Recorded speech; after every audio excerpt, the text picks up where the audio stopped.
તો કેમ છો વાલા સબસ્ક્રાઈબરો, આજના મારા નવા વ્લોગમાં તમારું સ્વાગત છે। આજે આપણે 7 કલાકની અંદર કરી અને ઉઠી ગયા છે। નાઈ તો એને તૈયાર થઈ ગયા છે સ્કૂલ તરફ જવા માટે। આપણા સવારને ઉઠીને વાંચતા હતા જેના ચોપડા આપણે અહીંયા જ પડ્યા છે, જોઈ શકો છો। હવે એને હકેલી લઈએ, બેગમાં નાખી દઈએ ને હરખેથી આપણે આઈ કાર્ડ બધું પહેરી લઈએ, પછી આપણે નાસ્તો કરી લઈએ। આ બધુડી આવી નથી આવે એટલે એને પણ ખાવાનું ખવડાવી દઈએ, પછી આપણે નાસ્તો કરી લઈએ, પછી આપણે ભાગીએ સ્કૂલ તરફ। હું કાલે તમને 11 બાર સાયન્સનું બધી જ વસ્તુ બતાવવાનો છે, તો જોજો કાલનો બ્લોગ। કયા પાઠ્યપુસ્તક લેવું પડે, શું શું કરવું પડે એ ઘટના કહેવાનો છે, એવી બધી વસ્તુ કહેવાનો છે, તો કાલનો બ્લોગ જરૂરથી જોજો। કાલે તો હું બ્લોગ નહોતો બનાવી શક્યો, કારણ કે કાલે હું થોડુંક ઘરે મોડો પી ગયો હતો અને મારા મમ્મી વયા ગયા હતા મોબાઈલ લઈને બહાર કામ, એટલા માટે। તો આપણે કપડાં ચોપડા પેક કરી લઈએ, પછી પાછા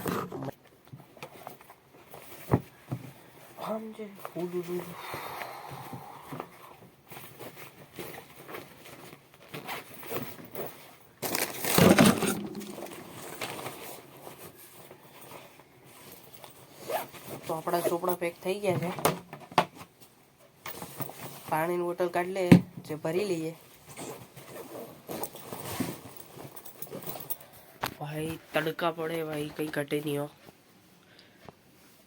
6 7 પંખા ચાલતા હોય ને વચ્ચે ગરમી થાય ભાઈ। ગ્લોબલ વોર્મિંગ, કોઈને પણ ભાઈ મોટું જગ્યા હોય, કોઈને પણ ઘરની આગળ તો વૃક્ષો હોવા જરૂરથી ભાઈ, કેટલું ઓલું થાય। આપણે તો ઘરમાં છે તો એટલું થાય, તો પ્રાણીઓને તો શું થતું હશે વિચાર કરો છો। તો વૃક્ષો વાવવા, કોઈને વધારે જગ્યા હોય એવી રીતથી હોય તો, આપણે તો નથી એટલા માટે આપણે વાવી શકીએ એમ નથી, બાકી જરૂરથી આપણે વાવત, પણ તમારા લોકોને જેને જગ્યા હોય તો વાવવા જરૂરથી, જેનાથી આપણું ઘરને તમને પણ લોકોને છાંયો મળે ને એનાથી આપણે આમ થોડુંક વાતાવરણ ઠંડુ રહે। બહુ ગ્લોબલ વોર્મિંગ યુદ્ધ ચાલે છે ને, રૂસ યુક્રેન અને ઈરાન ને અમેરિકા અને ઇઝરાયલ ને બધા દેશ મરવા પડ્યા છે હવે, એના કારણે આપણે અહીંયા ભોગવવું પડે બધું। તો વૃક્ષો જરૂરથી વાવવા, કચરો પણ નહીં કરવો, એ પણ એક સારી વાત છે કે જે કચરો ન કરે। તો આપણે પહેલાં નાસ્તો કરી લઈએ, પછી આપણે સ્કૂલ તરફ જઈએ। આપણે ઉપર આવી ગયા છે, જોઈ શકો છો ચકલીનો અવાજ। ગામડામાં તો હજી પણ થોડુંક તાપમાન ઓછું રહે, કારણ કે વૃક્ષો વધારે હોય, પણ સિટીઓમાં તો શહેરોમાં બહુ ભાઈ તાપમાન હોય। તો આપણે નાસ્તો કરી લઈએ, નાસ્તો તૈયાર થઈ ગયો છે। આપણે નાસ્તો કરીને ઊભા થઈ ગયા છે, તો હવે ટિફિન બિફિન બધું તૈયાર થઈ ગયું, તો હવે આપણે ભાગીએ સ્કૂલ તરફ। મળીશું 5 વાગે। તો આપણે સ્કૂલેથી આવી ગયા છે, જોઈ શકો છો 5 વાગે, પણ એટલો તડકો છે ભાઈ ભયંકર। અત્યારે તો વાગવામાં 6 વાગી ગયા છે, 6 વાગવા આવ્યા છે આ એક્ઝેક્ટ, તો ખાસ ખબર નથી। તો અટાણે 5:45 થઈ ગયા છે, તો આપણે જમી લઈએ, ફ્રેશ થઈ જઈએ, પછી પાછા મળીશું। હવે તો 100% ચક્કીના વાડામાં ઈંડા આવી ગયા, એટલે બચ્ચા આવી ગયા છે ઈંડામાંથી શાયદથી, જોઈશું પછી તમને દેખાડીશ બારોબાર કાઢીને બચ્ચા થઈ જશે પછી લગભગ કાઢશું।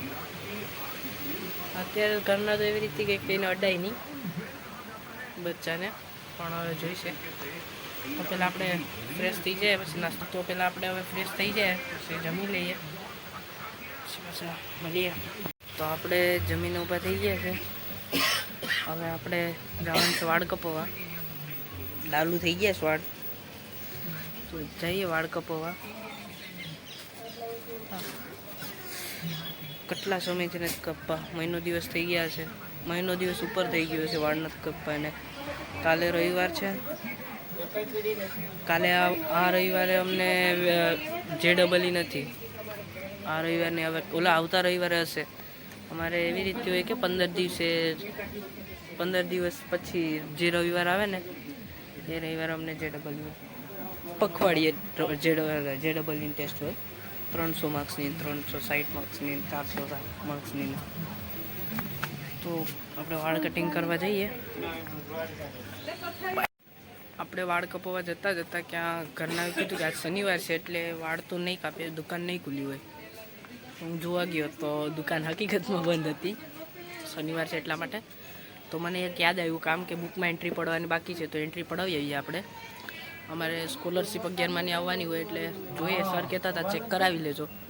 તો આપણે જઈએ, ગામમાં જ છે, બ્રાન્ચ આવી ગઈ. પહેલાં અંબુજામાં બ્રાન્ચ હતી, જે બેંક ઓફ બરોડાની. પહેલાં અંબુજામાં જે બ્રાન્ચ હતી, હવે તો એ અહીંયા આવી ગઈ. તો આપણે જઈએ, એન્ટ્રી પડાવી આવીએ. તો આપણે બેંક ઓફ બરોડાની બ્રાન્ચે પૂગી જઈએ, તો એન્ટ્રી પડાવી લઈએ, અંદર જઈએ.